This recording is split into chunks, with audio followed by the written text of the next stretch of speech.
আসসালামু আলাইকুম প্রিয় শিক্ষার্থীরা, আজকে আমি আলোচনা করব পদার্থবিজ্ঞান দ্বিতীয় অধ্যায়ে ভেক্টর এইচএসসির রাশি কি, অর্থাৎ কোয়ান্টিটি কি। রাশি কি? রাশি হলো এই ভৌত জগতে যা কিছু পরিমাপ করা যায় তাকে রাশি বলে। অর্থাৎ আমাদের এই যে সম্পূর্ণ একটা জগৎ, এই ভৌত জগতে যা কিছু পরিমাপ করা যায় সেই অংশটাকেই আমরা সাধারণত রাশি বলি। রাশি সাধারণত দুই ধরনের, একটা হলো ভেক্টর রাশি আর একটা হচ্ছে স্কেলার রাশি। একটা হলো কি রাশি? ভেক্টর রাশি, আর একটা হলো স্কেলার রাশি। এখন ভেক্টর রাশিটা কি আর স্কেলার রাশিটা কি, এইটা সম্পর্কে আমরা একটু আলোচনা করব। আচ্ছা, ভেক্টর রাশি হলো যে রাশিগুলো প্রকাশের জন্য মান এবং দিক দুইটাই দরকার হয়। মান ও দিক দুইটাই দরকার হয় প্রকাশের জন্য, সম্পূর্ণভাবে প্রকাশের জন্য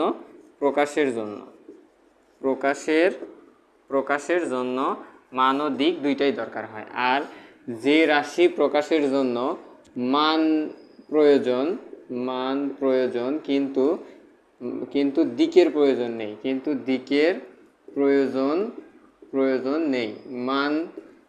মান প্রয়োজন কিন্তু দিকের প্রয়োজন নেই, সেগুলাকে বলে হচ্ছে স্কেলার রাশি। তাহলে রাশি কাকে বলে?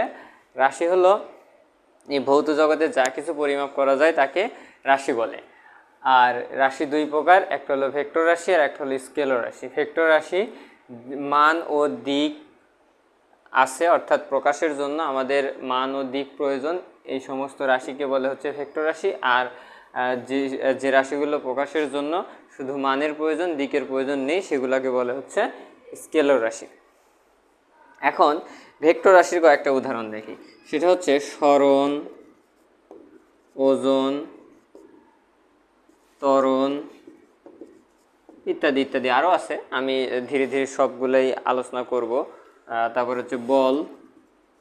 আচ্ছা, তারপরে স্কেলার রাশির ক্ষেত্রে হচ্ছে দ্রুত।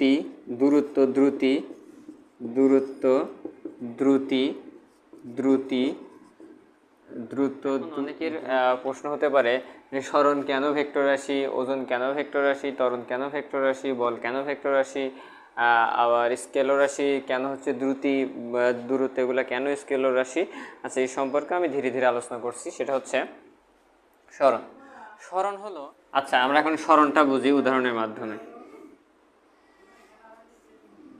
দেখো, এ বি সি ডি, এটা হলো 7 মিটার, এটা 2 মিটার, এটা 3 মিটার, এটা 5 মিটার। আচ্ছা দেখো, A B C D E. আচ্ছা, A B C D E, A থেকে ই পর্যন্ত আমরা ডিস্টেন্সটাকে দেখি।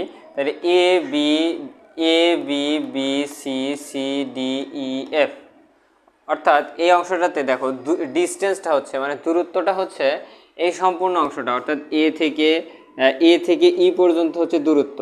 যেমন 7 + 2 + 3 + 5, অর্থাৎ সম্পূর্ণটা যোগ করলে 9 9 9 3 12 17 মিটার হলে টোটাল হচ্ছে এখানকার 17 মিটার হচ্ছে টোটাল এখানকার হচ্ছে দূরত্ব। এটা কিন্তু ডিস্টেন্স মানে দূরত্ব। কিন্তু সরণটা কি? সরণ হচ্ছে সরাসরি এখান থেকে এই বিন্দুর মান।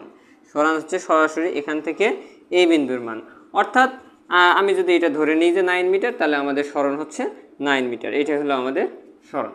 অর্থাৎ সরণ হচ্ছে, আমি যদি এক কথায় অত হিসাব নিকাশে না যায়, এক কথায় বলে দিই, সেটা হচ্ছে একজন যে অবস্থানে আছে সেই অবস্থান থেকে শুরু করে ও যে অবস্থানে স্টপ হয়েছে সরাসরি সেই বিন্দু পর্যন্ত যে দূরত্ব, সেটাকে বলা হচ্ছে সরণ।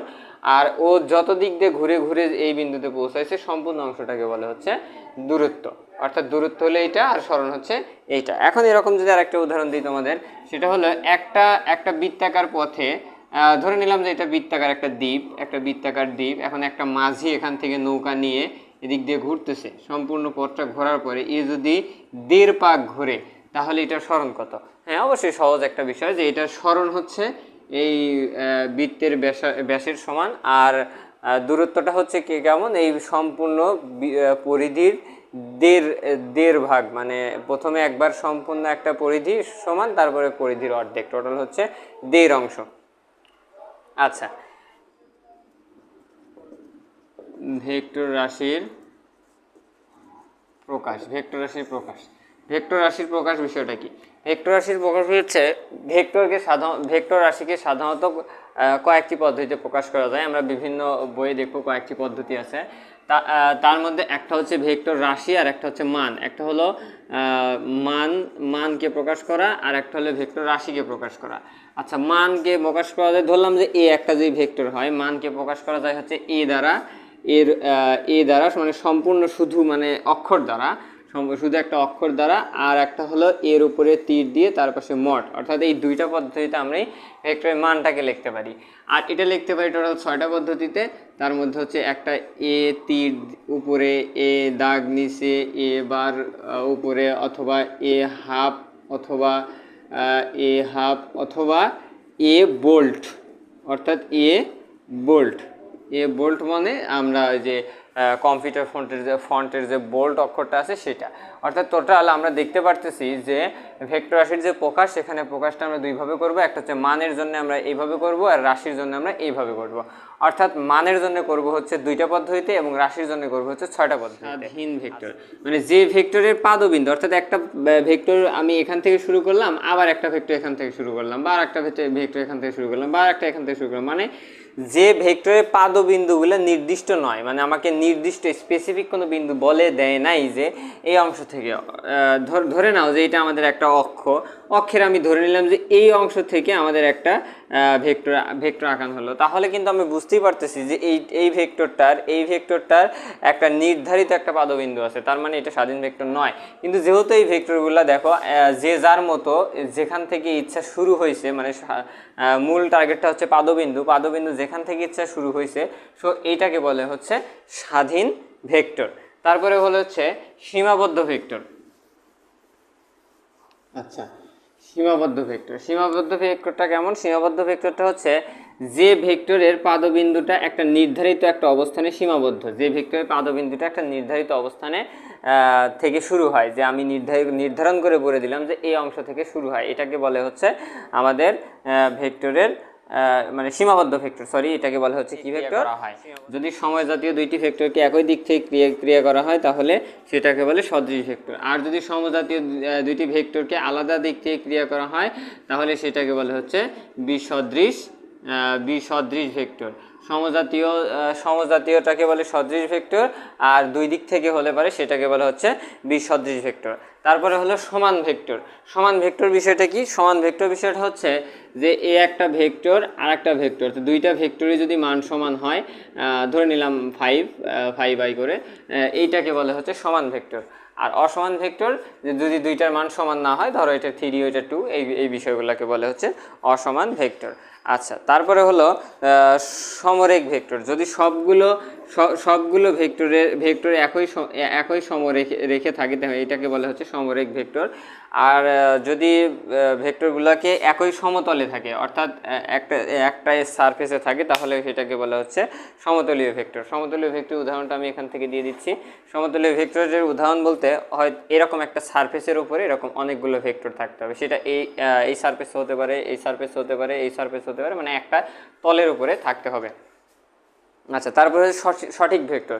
যে ভেক্টরগুলোর নির্ধারিত একটা মান আছে সেটাকে বলে সঠিক ভেক্টর, মানে যে কোনো মান 1 2 3 4 5 7 যে কোনো একটা মান থাকলে সেটাকে বলা হচ্ছে সঠিক ভেক্টর। আর নাল ভেক্টর, যে ভেক্টরের কোনো সঠিক মান নেই, মানে একদম ইকুয়াল টু 0, মানে যদি কোনো ভেক্টরের মান ইকুয়াল টু 0 হয় এটাকে বলে হচ্ছে নাল ভেক্টর।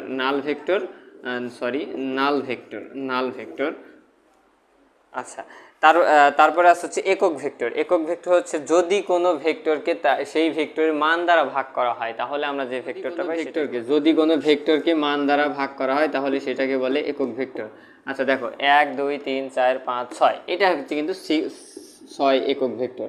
আচ্ছা, একক ভেক্টরকে ক্যাপ চিহ্ন দ্বারা প্রকাশ করা হয়। ধরলাম a সমান হলো 6i, এর মানে হচ্ছে a সমান 6i, এর মানে হলো এই ভেক্টরকে আমি এর মানটা দ্বারা ভাগ করব, এই ভেক্টরকে আমরা এটার মানটা দ্বারা ভাগ করব, এটাকে বলে হচ্ছে একক ভেক্টর। ঠিক আছে?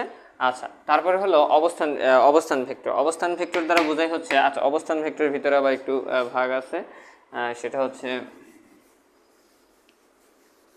দেখো। আচ্ছা, অবস্থান ভেক্টর যদি এটা এক্স এবং এটা ওয়াই হয়, অর্থাৎ এক্স অক্ষ আর ওয়াই অক্ষ আই এবং জে হয়, তাহলে এই অংশ থেকে অবস্থান ভেক্টর ও পি, ওপি দিলাম আমি একটা ভেক্টর, ওপি দিলাম, এটা একটা ভেক্টর। আবার যদি এটা তিনটা অক্ষের সাপেক্ষে হয়, অর্থাৎ আই জে কে, তাহলে এক্স ওয়াই জেড এইটা যদি হয়, তাহলে এখান থেকে যদি কোনো ভেক্টর আমি আঁকাই ও পি ভেক্টর, তাহলে এটাকে বলা হচ্ছে, এটা অবস্থান ভেক্টর, বাট এটা হলো টু ডাইমেনশন, আর এটা হলো 3 ডাইমেনশনে। এটা হচ্ছে 2 ডাইমেনশনে আর এটা হলো 3 ডাইমেনশনে, ওয়াই জে প্লাস জেড কে। এটা হলো 3 ডাইমেনশনে, এটা হচ্ছে 2 ডাইমেনশনে, মানে এটা 3 অক্ষ আর এটা হচ্ছে 2 অক্ষ। এখন প্রশ্ন হচ্ছে 3 অক্ষ আর 2 অক্ষের উদাহরণটা কি? 3 অক্ষ আর 2 অক্ষের উদাহরণটা হচ্ছে, বিষয়টা এমন যে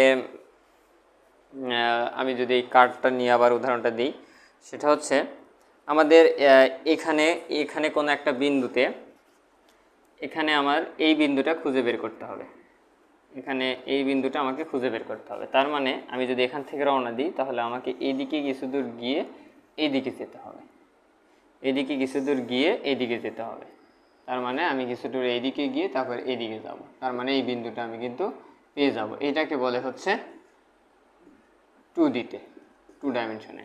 আর 3 ডাইমেনশন বলতে বোঝায় হচ্ছে একই দিকে আমি যেরকম এইদিকে যাব, ঠিক একই রকম এইদিকে যাব, ঠিক একই রকম উপর দিকেও যাব। অর্থাৎ বিষয়টাকে যদি আমি এইভাবে ধরি যে এরকম কোনো একটা স্থানে একটা বস্তু আছে, অর্থাৎ আচ্ছা আমি হেডটা নিয়ে উদাহরণটা দিচ্ছি। এই অবস্থানে যদি কোনো ভেক্টর থাকে, এই অবস্থানে যদি কোনো বস্তু থাকে, তাহলে এই উপরে মানে উপর অবস্থানে যদি কোনো বস্তু থাকে, তাহলে যেটা হবে সেটা হচ্ছে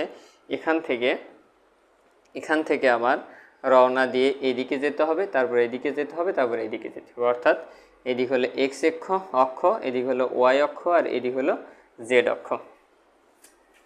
আচ্ছা, তারপরে হলো সরণ ভেক্টর। আচ্ছা, সরণ